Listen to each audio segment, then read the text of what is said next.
Wir sind Tosca und Simona Doktorandinnen an der Uni Zürich und sind überzeugt, Wissenschaft soll für alle offen und nachvollziehbar sein. Gerade beim Thema Tierversuche, weil dabei das Wohl von leidensfähigen Wesen verletzt wird. Zu diesem Thema haben wir in einer Umfrage über 400 Fragen von Jugendlichen und Erwachsenen in der Schweiz gesammelt und beantworten sie in dieser Videoreihe.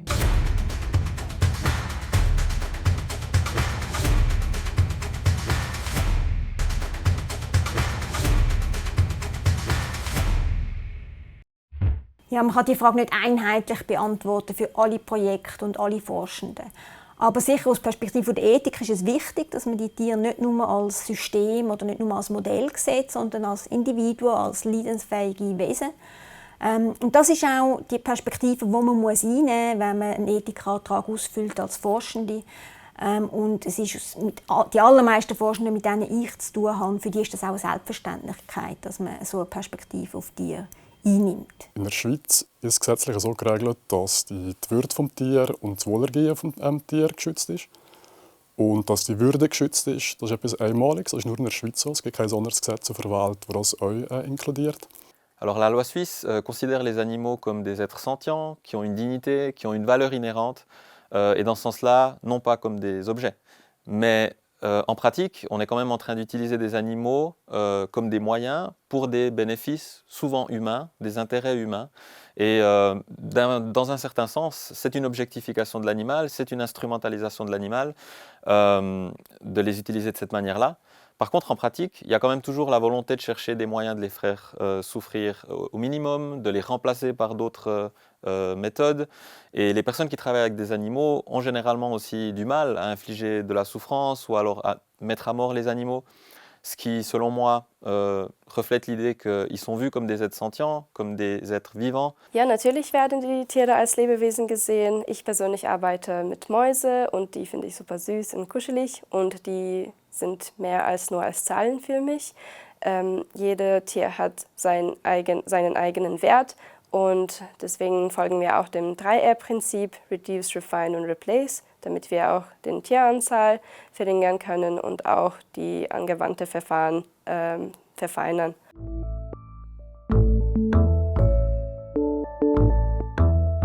Ich bin Tierarzt, spezialisiert auf Versuchstiere. In meiner Arbeit arbeite ich mit Tieren fast täglich, zum Beispiel als Auszubildender in Kursen für Forschende, die später mit Tieren in ihrer Forschung umgehen müssen. Und außerdem helfe ich Forschenden mit Techniken, mit schwierigen Techniken am Tier als unterstützende tierärztliche Kraft. Jeder muss diese Frage für sich selbst beantworten, der mit Tieren in der Forschung arbeitet. Ich kann es für mich verantworten, da ich definitiv Bedarf sehe der Tiere für einen Tierarzt, für eine Person, die hauptsächlich das Interesse der Tiere vertritt. Und ich versuche als Tierarzt in der Forschung dann zu schauen, dass es den Tieren so gut wie möglich geht, dass sie so wenig Leid wie möglich erfahren. Dass die Personen auch, die Forschenden, die mit Tieren umgehen werden, dass die am besten darauf vorbereitet sind, dass sie die Techniken am Tier, Handling und auch andere Techniken, chirurgische Techniken, dass sie die bestmöglich trainiert bekommen und ausüben können dann später. Für die Tierversuche, die ich selber durchführe, sehe ich einerseits einen direkten Nutzen, zum Beispiel aus therapeutischer Sicht, wenn wir versuchen, gewisse Krankheiten zu behandeln. Der andere Teil meiner Forschung ist primär Refinement-Forschung. Und diese Forschung fokussiert sich darauf, wie können wir den Tierversuch für die involvierten Tiere besser machen und angenehmer. Das heisst, für Tiere, die nachher in diesem Versuch genutzt werden, dass die weniger Schmerzen oder Leiden erdulden müssen. Die Arbeit mit Tieren beschäftigt mich definitiv, auch außerhalb der Arbeitszeiten, da mir die Tiere sehr nahe liegen. Als Tierarzt oder als Tierärztin liegen einem Tierwohl, Wohlergehen der Tiere, Schmerzen, Leiden besonders am Herzen. Und jedes Mal, wenn das bei der Arbeit vorkommt, dann nimmt man das auch mit nach Hause, denkt drüber nach, überlegt sich, hätte ich da was noch machen können. Aber am Ende vom Tag muss man, besonders als Tierarzt oder als Tierärztin, schwere Entscheidungen treffen Und das ist nie einfach. Das beschäftigt mich speziell dann, wenn ich neue Personen kennenlerne und wir über uns als Person oder eben auch die Arbeit anfangen zu reden. Ich habe schon so oft die Antwort gehört, hey, aber du siehst ja gar nicht aus wie jemand, der Tiere quält. Auf die einen Seite freut mich das natürlich sehr, wenn die Leute sagen, hey, das passt nicht zu dir. Auf die andere Art zeigt das ein bisschen exemplarisch auf, wie wir in der Gesellschaft wahrgenommen werden. Alors le seuil, il est défini de manière différente en fonction des États et en fonction des législations. Dans l'Union européenne, par exemple, on a un seuil basal qui est défini comme étant une douleur ou une anxiété équivalente à l'introduction d'une aiguille selon les bonnes pratiques vétérinaires. Le problème qu'on a, nous, avec cette définition de seuil, pour pouvoir considérer du coup le côté éthique d'une expérimentation animale, c'est qu'elle est basée sur ce qu'on appelle des états subjectifs. En tout cas, un état subjectif en particulier. Imaginez, vous, qui allez dans un laboratoire faire une prise de sang, par exemple. On ne va pas tous réagir de la même manière au fait que quelqu'un nous plante une aiguille pour pouvoir faire la prise de sang. On ne va pas tous avoir le même niveau d'anxiété ou le même niveau de douleur. Et ça, du coup, ça peut compliquer les choses pour avoir une définition objective, on va dire en tout cas, de seuil minimal pour pouvoir définir la souffrance que vit un animal. Donc c'est un peu le même problème qu'on a dans ce cadre-là.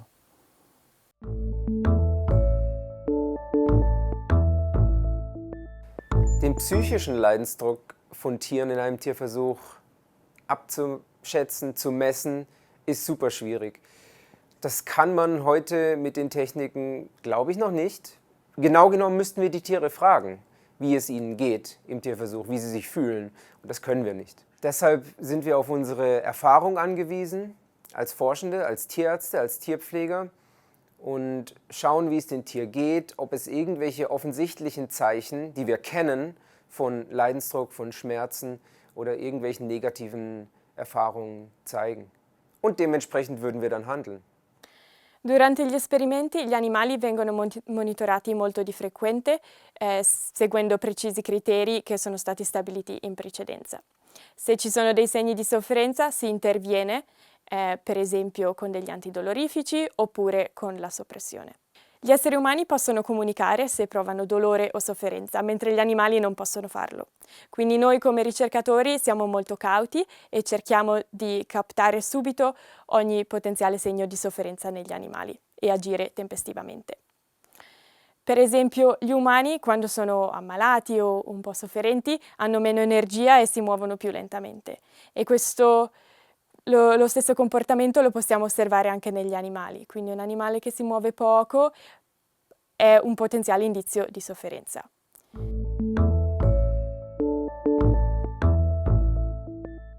Ja, natürlich fühlt man sich schlecht, wenn man ein Tier töten muss. Ich zum Beispiel, als ich zum ersten Mal ein Tier töten musste, war ich sehr traurig.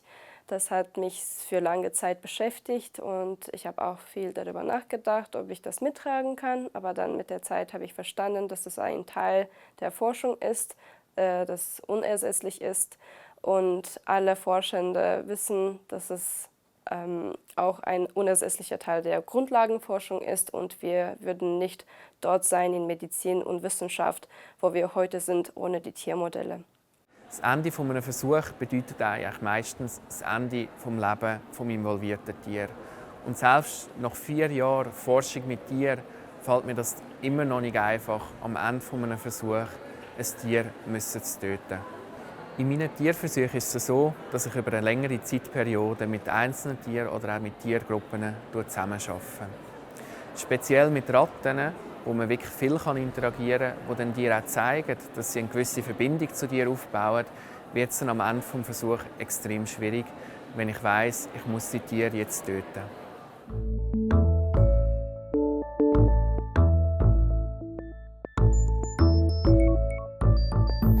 Ich nehme mir Zeit. Zeit fehlt ganz häufig in der Forschung, überall. Man hat nie genug Zeit heutzutage. Aber ich nehme mir extra Zeit nochmal für die Tiere, damit ich ein ruhigeres Handling habe, damit ich entspannter an die Situation rangehen kann, was auch immer bei der Arbeit ansteht. Wenn es entspannter von meiner Seite kommt, dann ist das Tier auch entspannter und weniger gestresst. Was ich persönlich mache, dass es den Tieren in meinem Versuch besser geht, ist, dass ich ihnen versuche, bessere Haltungsbedingungen zu geben. Grundsätzlich ist eine Änderung von Haltungsbedingungen in einer standardisierten, hygienisch normalen Versuchszone eher schwierig. Was wir jetzt aber geschafft haben, in Rücksprache mit unserer Facility, dass wir 3 verschiedene Standardkäfige für Ratten mit einem Verbindungssystem zusammen verbinden, was uns erlaubt, dass wir eine Gruppe von Tieren auf einer grösseren Fläche halten können, dass sie mehr Beschäftigungsmöglichkeiten haben, zum Beispiel mit den Hängematten, mit den Seilen oder auch im Nestmaterial, das wir ihnen zuhauf zur Verfügung stellen können. Ein weiterer Vorteil in dem ist, dass wir grössere Gruppen halten können, was wiederum die normalen sozialen Dynamiken der Ratten widerspiegeln. Was ich dann aber persönlich versuche, ist, jedes Mal, wenn ich mit den Tieren zusammen arbeite, dass ich sie professionell und möglichst auch sanft handle, damit ich möglichst wenig Stressfaktoren fürs Tier habe, zu einer möglichst kurzen Zeitspanne. Und dann am Schluss, etwas, was ich wirklich jedes Mal mache, ist, den Tieren eine Handvoll Popcorn zu geben, dass sie mehr oder weniger eine positive Erinnerung an die Interaktion mit mir haben. Dieses Video hat erklärt, dass Tiere in der Schweiz als fühlende Wesen mit Würde gelten und ihr Leiden möglichst vermieden oder reduziert werden sollte. Forschende berichten, wie sie persönlich mit Tierversuchen umgehen, welche Maßnahmen sie ergreifen, um das Wohlergehen der Tiere zu verbessern und warum sie Tierversuche in bestimmten Bereichen der Forschung für unverzichtbar halten.